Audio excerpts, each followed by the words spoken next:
In the previous video of this series, we introduced Shah, the Lady of Loss.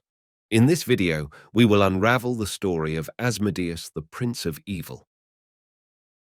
Asmodeus, the Supreme Archduke of the Nine Hells, is a deity of intricate complexity, shrouded in infernal majesty and strategic brilliance. To fathom the essence of Asmodeus, one must delve into the infernal chronicles that have forged his existence, tales intricately interwoven with the ceaseless power plays of the infernal hierarchy. Without further ado, let us begin. Long before the current cosmological order of the multiverse took shape, Asmodeus was an angelic being, a servant of a benevolent deity or power of good. He was known for his unwavering loyalty and dedication to his divine master. However, pride and ambition began to consume Asmodeus's heart. He coveted greater power and authority, desiring to impose order and control upon the chaotic multiverse. These desires, born from arrogance and ambition, led him down a treacherous path. In some versions of the story, Asmodeus led a rebellion against his divine master, or the celestial order, seeking to overthrow the existing hierarchy and establish his own dominion.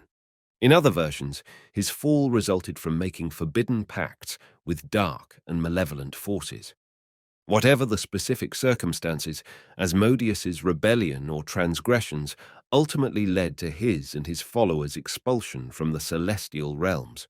His fall from grace was swift and catastrophic, and he was cast down into the deepest abyss of the cosmos, the plane of Bator, where he would forever be marked by his infernal, newfound nature.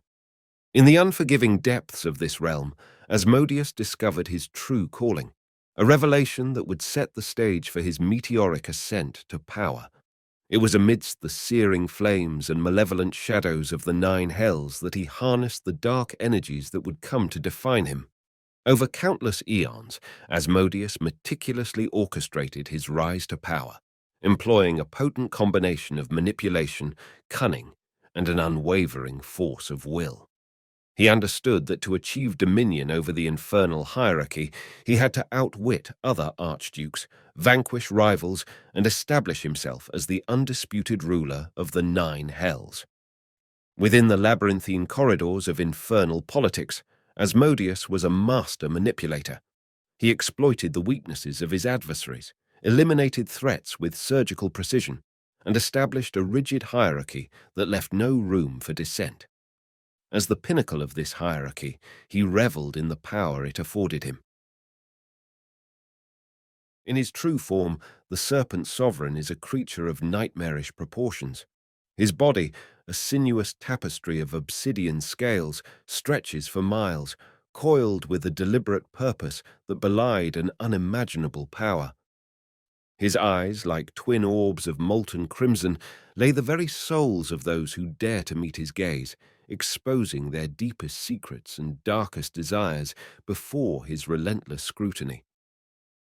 When unfurled, his scales gleam with an unearthly luster that seems to absorb the meager light that dared to intrude upon his realm.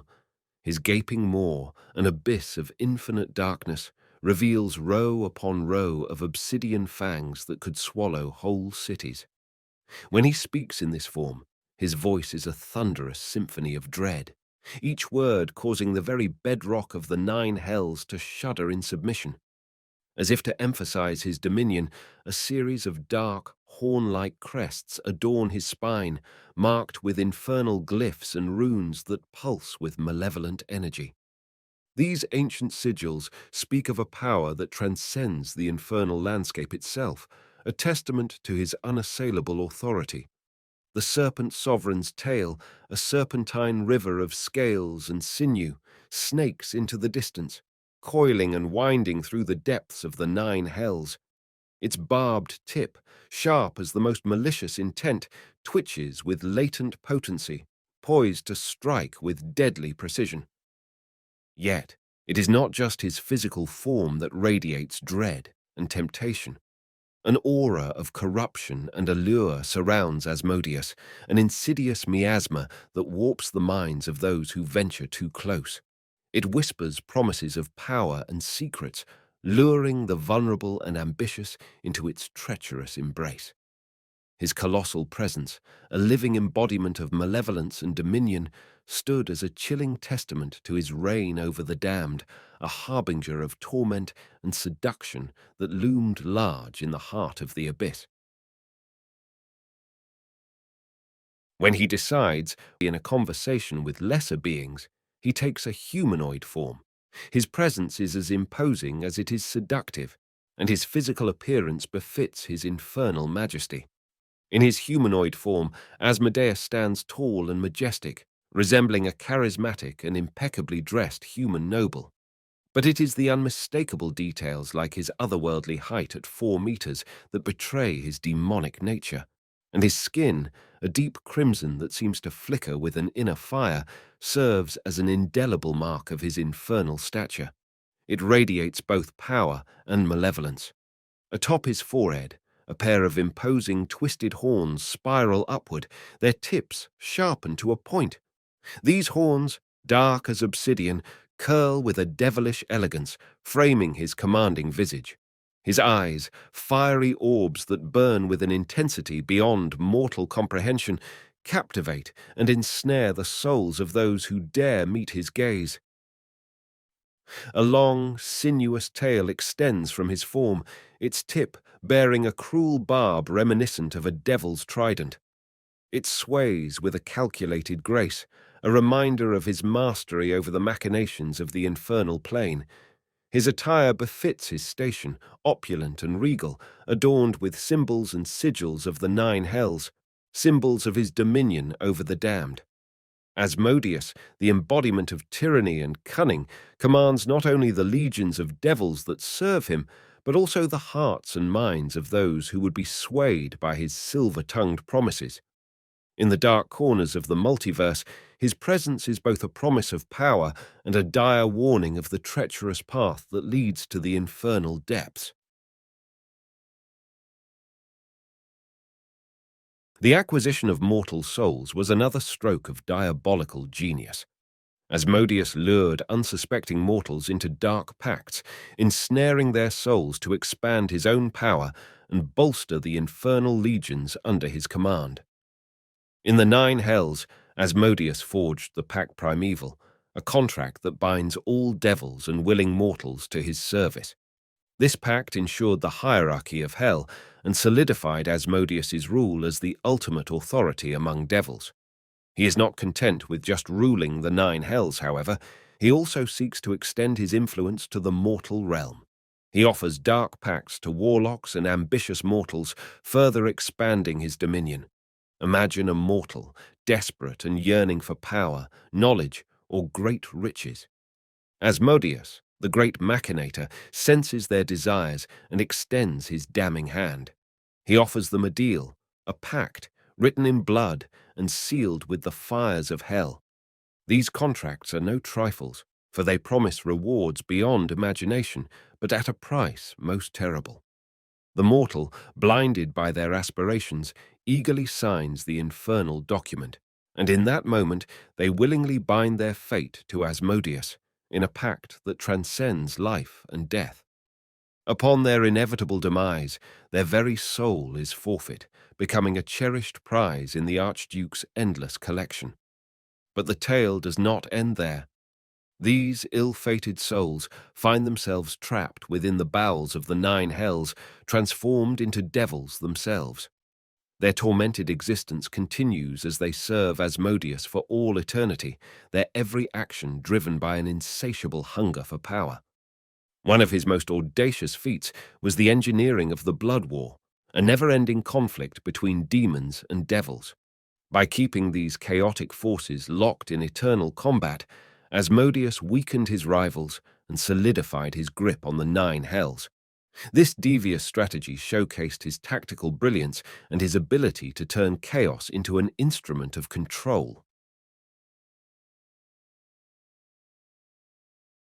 The Blood War is an unending, ever-shifting conflict. Battles rage across countless layers of the abyss and the 9 hells, with neither side gaining a decisive advantage. It is a war of attrition, where the casualties are measured not in the lives lost, but in the souls consumed and the planes tainted by the chaos and evil of the combatants. The Blood War has far-reaching consequences in the multiverse. It serves as a source of adventure and danger for adventurers who find themselves caught in its crossfire. The conflict also keeps the demons and devils preoccupied, preventing them from launching full-scale invasions on other planes. Mortal spellcasters often draw power from the residual energies of the Blood War, and it fuels the creation of magical items. Despite its chaotic nature, the Blood War represents a kind of balance within the multiverse. As demons and devils endlessly clash, their energies and ambitions are focused on each other, preventing either side from conquering the entire cosmos. The Blood War's continuation ensures that no single force can dominate the planes entirely. To a devoted follower of Asmodeus, their allegiance is more than a mere act of worship. It is a conscious choice to embrace the pursuit of power, order, and ambition above all else. Asmodeus represents the embodiment of these ideals, offering his faithful the keys to unlock their innermost desires through cunning and manipulation. One of the most compelling aspects of Asmodeus's doctrine is the promise of order in a chaotic world. The Lord of the Nine Hells is a master of contracts and pacts, and those who follow him indulge in the intricacies of lawful agreements. They believe that by adhering to the strictures of infernal contracts, they can bring about a semblance of stability and predictability in a tumultuous universe. Devotees of Asmodeus are often drawn from those who have experienced betrayal, treachery, or the capriciousness of fate. To them, Asmodeus offers a sanctuary, a realm of calculated ambition and cold rationality. In his service, they find a means to exact retribution, to impose their will upon the world, and to rise above their adversaries. Asmodeus's faithful also revere the concept of self-determination. They view the Archduke as a beacon of personal agency, advocating that individuals should shape their own destinies rather than be subject to the whims of external forces. It is through Asmodeus that they learn to navigate the intricacies of power dynamics and to manipulate situations to their advantage. In the end, Asmodeus's journey from a fallen entity to the Lord of the Nine Hells stands as a testament to his extraordinary strategic prowess. His fall from grace and subsequent rise to power serve as a chilling reminder of the depths to which one can descend, and the heights one can achieve through sheer cunning, manipulation, and an unyielding pursuit of dominance. This was brought to you by Fiction Bites. For more content like this, please like and subscribe.